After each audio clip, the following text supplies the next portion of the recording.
We're going to be looking at Department of Education. We're going to be looking at even our military. We're going to be looking at tremendous amounts of money, Peter, being spent on things that bear no relationship to anything and have no value. We're talking about trillions of dollars being absolutely wasted and perhaps illegally. I would say certainly in many cases illegally. I'm very proud of the job that this group of young people, generally young people, but very smart people, they're doing. We have to take some of these things apart to find the corruption. We found tremendous corruption. Il ne s'en cache pas, le président des États-Unis, Donald Trump, veut démanteler l'ensemble des services du gouvernement fédéral. Et qui se trouve derrière ces démantèlements? C'est Elon Musk, la personne la plus riche du monde. Il se retrouve aussi, M. Musk, aujourd'hui sur la couverture du magazine Time, assis dans le bureau ovale, en position de pouvoir.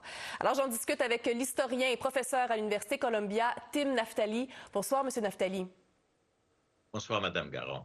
Alors, cette une du Time aujourd'hui, elle en dit long sur la perception que les Américains ont de qui tire les ficelles à Washington. Comme tout le monde sait bien, M. Musk n'a pas été élu. C'est un homme choisi par le président des États-Unis pour se mêler dans le logiciel et les informations les plus confidentielles en ce qui concerne tous les fonctionnaires du gouvernement fédéral américain. Et il y a des gens comme moi qui ont des inquiétudes que M. Musk ne va pas protéger les fonctions et les fonctionnaires et l'information confidentielle qui est au centre de nos systèmes d'informatique en nuage. Oui, bien là, justement, ce qui frappait dans les derniers jours, c'est de voir l'aisance, la facilité avec laquelle l'équipe d'Elon Musk et son département de l'efficacité gouvernementale a pu débarquer dans les bureaux de l'agence USAID. C'est une institution quand même qui a 64 ans d'histoire et qu'il a pu comme ça procéder au démantèlement. Pas de mandat officiel, mais parvient quand même à ses fins. C'est sans précédent, ça, M. Naftali. Oh, c'est sans précédent. Mme Garon, il faut rendre compte du fait qu'ils ont ciblé l'agence d'aide étrangère parce qu'ils savent bien que ce n'est pas une fonction du gouvernement fédéral américain qui est très populaire. Quand on demande les gens où seront les coupures, si on doit faire les coupures pour réduire la dette nationale, normalement les gens disent « Oh, l'aide étrangère ». Ne coupe pas l'aide domestique, mais l'étrangère. Alors, ils ont, d'après moi, la stratégie, c'était de cibler l'agence, d'essayer de voir si on peut le faire, si on peut défaire complètement une institution. Et après qu'ils ont fait ça, ils vont attaquer le département d'éducation, par exemple. Oui. Mais il fallait avoir une tentative. Et la tentative était contre un cible qui était plus facile politiquement aux États-Unis. Oui, c'est ça, parce que là, les prochaines cibles, Donald Trump a dit, c'est l'éducation, c'est la défense également, donc l'armée, en fait.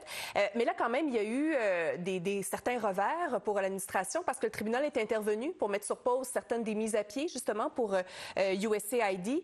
Tribunal qui est intervenu hier aussi pour empêcher l'ultimatum qui avait été donné aux 2 millions de fonctionnaires fédéraux. Alors, ça commence à faire quand même certaines petites mises en échec là, pour Donald Trump et Elon Musk. J'étais un fonctionnaire du gouvernement fédéral américain. J'étais un gérant d'une petite partie. Hein. Je comprends bien, il y a des protections. On ne peut pas limoger quoi que ce soit, les fonctionnaires, sans cause. Et même s'il y a une cause, il y a un processus pour être certain que c'est une bonne raison. Alors, on ne peut pas les limoger. C'est la raison pourquoi je ne suis pas surpris qu'un cour a décidé de geler toute l'affaire. Mais ce qui est intéressant, et je veux que les gens au Québec se rendent compte, c'est qu'il n'y a pas de congrès maintenant.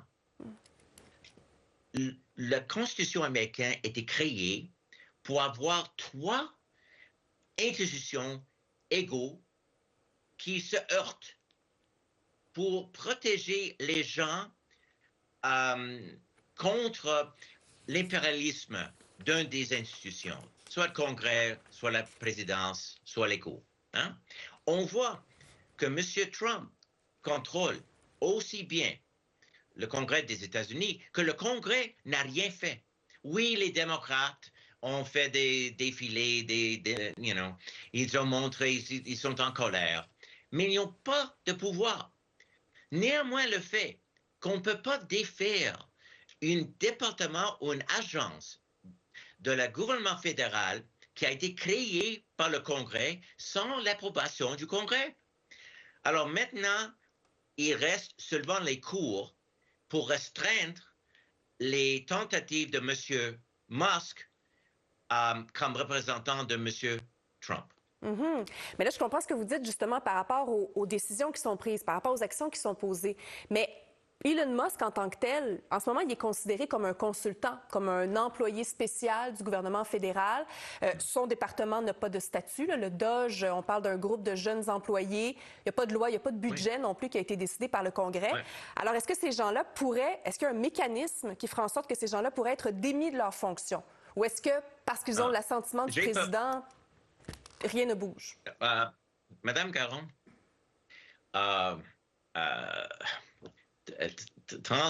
sans être trop ému ce soir, je vais partager avec vos téléspectateurs que j'ai d'enquête parce que l'équipe ou l'armée de M.